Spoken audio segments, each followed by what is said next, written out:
Seja bem-vinda, seja bem-vindo. Hoje eu vou ler um texto que é uma crônica que eu escrevi há muito tempo atrás, mas que me ajudou a elaborar um sentimento de preconceito. A crônica é um texto do tipo pessoal que traz uma informação a partir de uma situação, um pequeno objeto, um pequeno contexto e faz com que você elabore toda, talvez uma vida através dele. E como eu disse, esse texto foi bem importante para mim porque ele serviu para me ajudar na elaboração do preconceito. Preconceito contra mim mesma.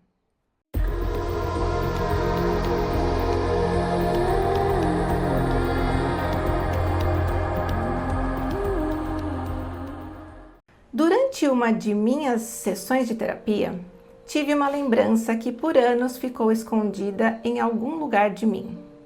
Eu estava com 11 anos na sexta série do ensino fundamental e era o ano de 1996. Naquele momento, uma lei se alterou no estado de São Paulo e os ensinos foram divididos. O ensino fundamental 1 não ficava mais no mesmo prédio que o fundamental 2, que agora se uniria ao ensino médio. Eu, que estava acostumada a uma escola pequena, próxima à minha residência, me vi no primeiro dia de aula em um pátio muito grande, numa sala de aula muito grande e com colegas que pareciam muito grandes. Até então me via mais criança do que adolescente, brincava de escolinha com meus ursos de pelúcia e não passava pela minha cabeça menstruar, namorar ou sair de casa sem a companhia dos meus pais ou avós. Por alguma razão, as minhas amigas meninas da sala eram mais evoluídas socialmente, tinham o corpo mais desenvolvido e as conversas mais modernas. Eu não me encaixava em nada ali, quase nada. Prestava atenção na aula, tinha medo de alguns professores que nesse tempo ainda eram muito respeitados, assim como bravos, e não tinha interesse nenhum em beijar a boca de um menino.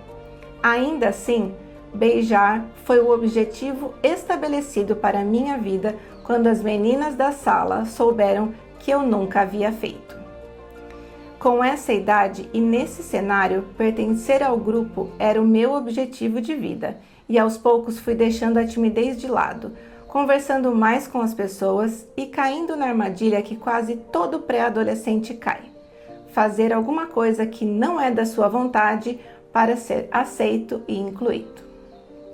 Demorou, mas enfim vivi meu primeiro beijo atrás de um pilar no pátio em uma aula em que estávamos de janela, porque o professor havia faltado. Não sei quem era mais criança, ou eu ou ele.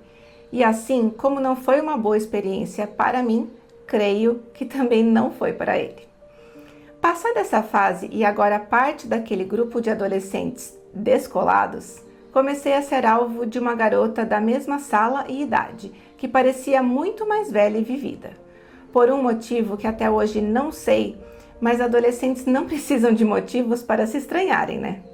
Ela passou a me xingar e me perseguir durante o caminho da saída da escola, até o terminal de ônibus, uns 500 metros mais ou menos, fim de linha para ela.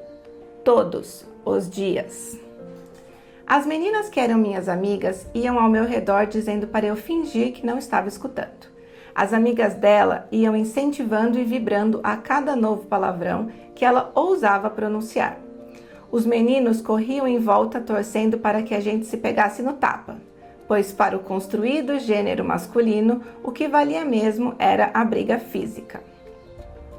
Em um desses dias, e já com o vocabulário de xingamentos bem aumentado para uma menina que não falava isso em casa, ela disse uma palavra que nunca tinha escutado antes: sua lésbica. Assim como fazia sempre, não dei bola e segui meu caminho. Porém, relembrar essa ocasião me traz, além das lembranças na mente, todas as sensações vividas no corpo, o estranhamento refletindo em uma tensão muscular, o frio na barriga da vergonha da situação e o medo de enfrentá-la fazendo suar as mãos e palpitar o peito.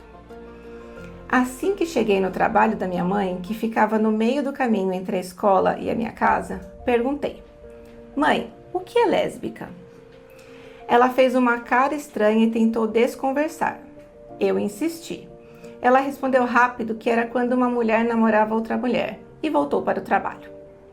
Minha cabeça ficou confusa por 2 motivos. Primeiro, eu nunca tinha escutado que uma mulher poderia namorar outra mulher. E segundo, por que afinal isso era um xingamento?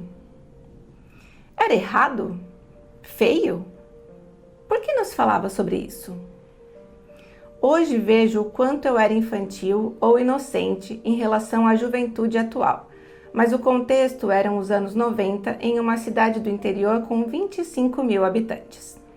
Consigo ver beleza nessa infância estendida, brincadeira sem malícia e longe de qualquer tipo de ansiedade que vejo nas crianças passados 30 anos. Minha mãe não quis dar maiores explicações. Ainda assim, essa palavra custou a sair da minha cabeça. Passei dias tentando entender por que a pessoa disse isso a mim e por que seria um xingamento. Inevitavelmente passei a sentir a palavra como ruim, sombria e tentando me desvencilhar dela. Ali, aos 11 anos, foi plantada em mim uma semente que não me pertencia, a semente do preconceito.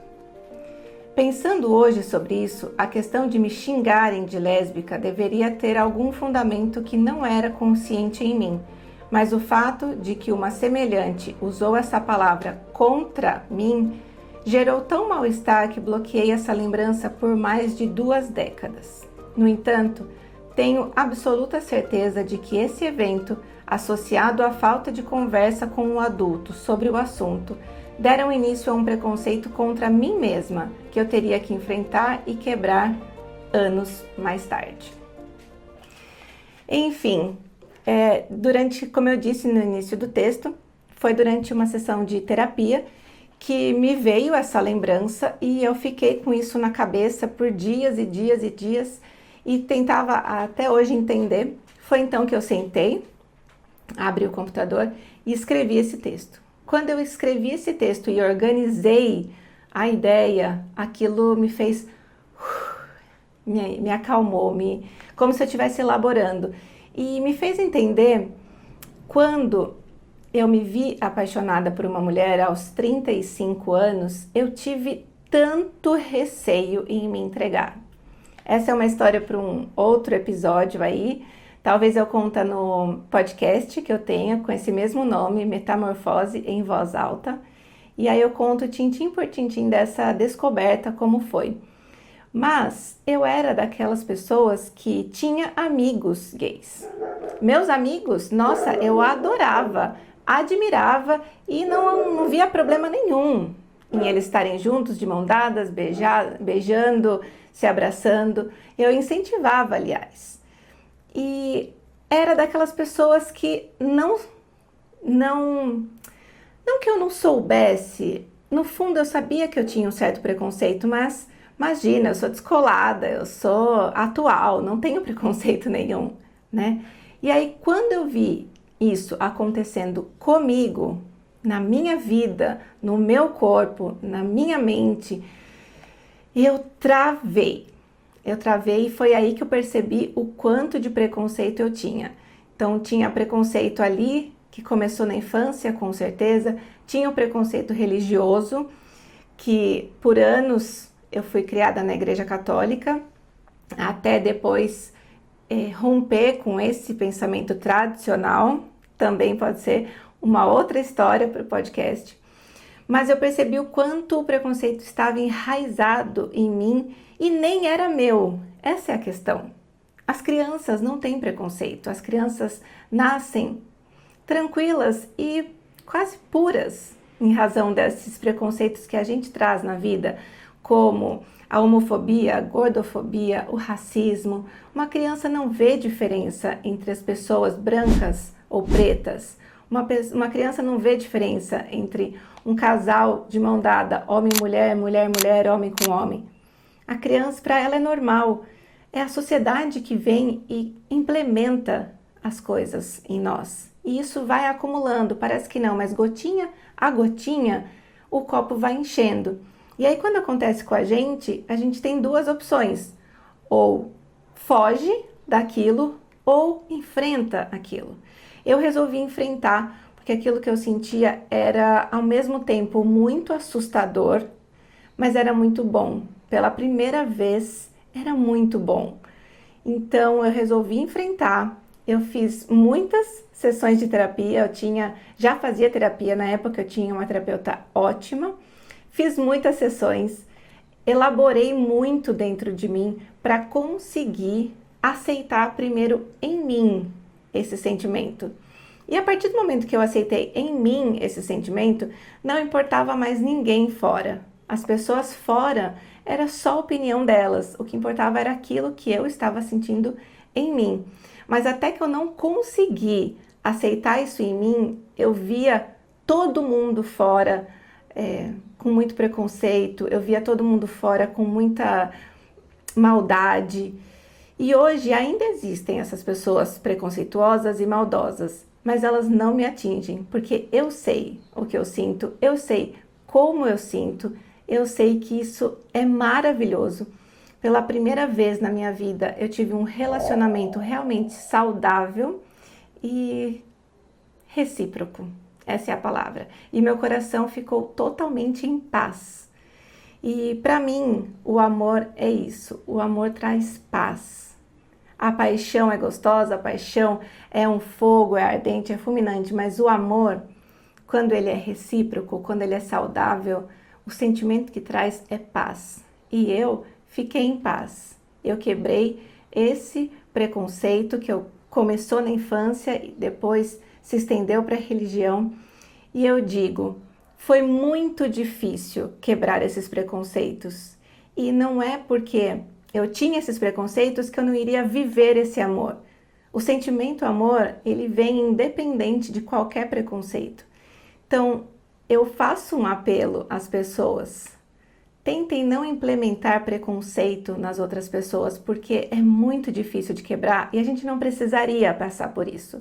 A gente não precisaria lutar contra um preconceito que nos foi jogado, não é nosso. Porque o que muda para as pessoas com quem eu me relaciono? O que muda para as pessoas com quem o vizinho se relaciona? Acho que o que deveria importar para todos nesse mundo é se a pessoa está feliz, se a pessoa está bem. O que mais importa se uma pessoa está feliz? Vamos pensar nisso? Obrigada por ter me escutado até aqui. Se você chegou até o final, me conta nos comentários o que você achou, se você concorda, se você não concorda, e compartilha com alguém que talvez vai ver essa mensagem e precisa dela. Um beijo, até o próximo!